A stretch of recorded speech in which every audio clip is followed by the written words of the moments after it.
بسم اللہ الرحمن الرحیم۔ ایک شخص نے بازار میں دیکھا کہ ایک شخص اپنا غلام بیچ رہا ہے اور یہ آواز بھی لگا رہا ہے کہ یہ بہت اچھا غلام ہے، اس کے اندر اس کے علاوہ کوئی اور عیب نہیں کہ یہ کبھی کبھی چغلی کرتا ہے۔ کسی شخص نے یہ آواز سنی، اس نے سوچا کہ چغلی کرنا تو آج عام بات ہو گئی ہے، اس غلام کو خرید لینا چاہیے۔ تو اس آدمی نے اس غلام کا سودا کر کے خرید لیا اور اپنے گھر لے آیا۔ کچھ عرصے تک تو وہ غلام ٹھیک ٹھاک کام کرتا رہا۔ اس کے بعد اس نے اپنا رنگ دکھانا شروع کر دیا، کیونکہ چغل خوری کرنے میں وہ بہت ماہر تھا، اس لیے اس نے چغل خوری کے اندر اپنا کرتب دکھلایا۔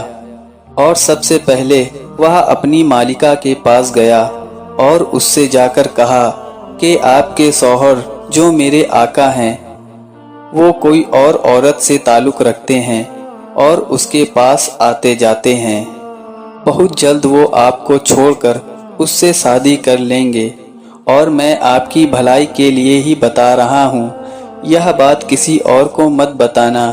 یہ بات سن کر اس کی بیوی بہت گھبرا گئی اور پریشان ہو گئی۔ پھر غلام نے ہی اس کی پریشانی کا علاج بتایا اور اس نے کہا، میرے پاس ایک ترکیب ہے، کہو تو میں آپ کو بتا دوں اور تم اس ترکیب پر عمل کر لو۔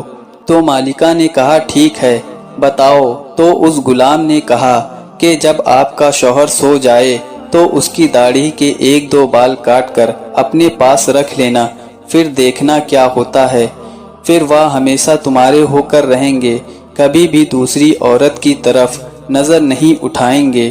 عورت نے جواب دیا کہ یہ تو بہت آسان کام ہے، یہ تو میں آج ہی کر لوں گی، خدا نخواستہ کل کو کچھ ہو گیا تو میں کیا کروں گی۔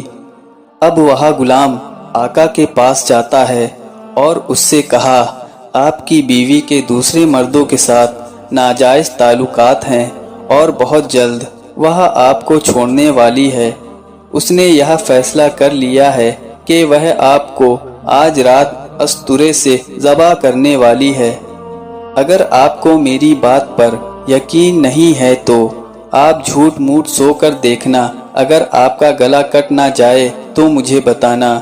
پھر اس کا مالک جا کر جھوٹ موٹ سو گیا۔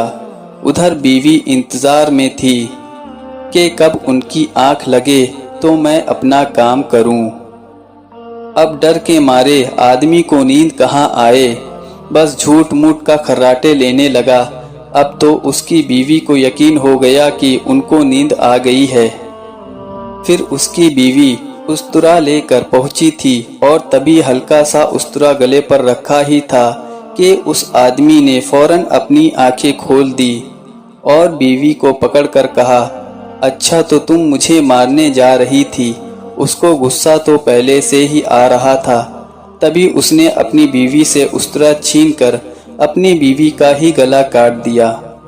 جب بیوی کے خاندان والوں کو پتہ چلا کہ اس کے شوہر نے ہماری بیٹی کو قتل کر دیا ہے تو انہوں نے آ کر اسی استورے سے اس کے شوہر کو بھی قتل کر دیا۔ اب شوہر کے خاندان والے بھی آ گئے، پھر دونوں خاندانوں میں خوب جھگڑا ہوا اور 20 لوگ مارے گئے۔ دوستو، آپ نے دیکھا کہ اس غلام نے ذرا سی چغلی سے کس طرح سے دونوں خاندانوں کو تباہ کر دیا۔ محترم دوستو، چغلی کرنا بہت بری بات اور گناہ ہے۔ اللہ تعالی ہمیں ہمیشہ ایسے برے کاموں سے بچائے، آمین۔ ملتے ہیں ایک نئی ویڈیو کے ساتھ میں۔ اللہ حافظ۔